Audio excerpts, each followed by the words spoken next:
Well, Hadley, we've been doing this show a while now. You know, there's a lot of people out there that probably don't know a whole lot about you other than your announcing career.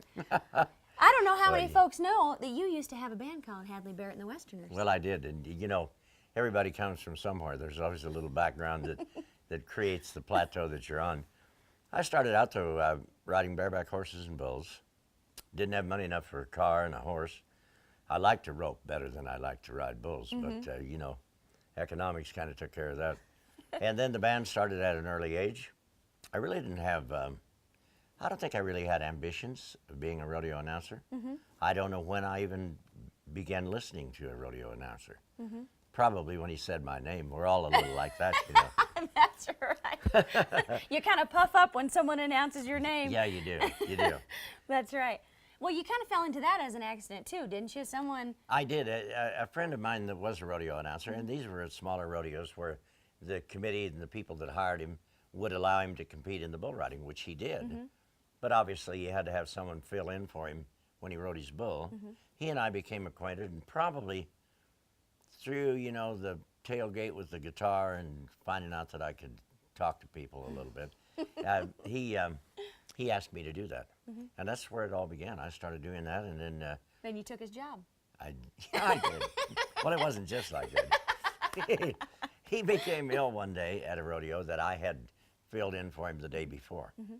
And so when that happened, he suggested that they go find me. I was still at the rodeo. And I announced the rodeo that day. That was the very first one. So you got thrown right into the fire. Oh, I did, yeah, yeah. Now, it takes a lot of preparation. I see you up there. You're writing stuff down. You've got all kinds of notes. Now, when you got thrown into that fire, did you have time to prepare for anything like that? No. No, I didn't. And, you know, I found out very quickly that there's a lot more to announce in the rodeo than just the bull riding, because that's all I had done before that. But, you know, the preparations of the grand entry, the queens, the mayor, all of the people that you don't dare make mistakes concerning. You got to get their names Yeah, right. you do. You know, if you mispronounce a calf roper 5 states away, maybe the audience doesn't know the difference. Although we try not to do that too. I've even seen you write down on a sheet of paper your wife's name when she's carrying a flag. You know, you'll learn to do that very quickly because you never know when the memory lapse will appear. And it's just when a you good draw idea. a blank.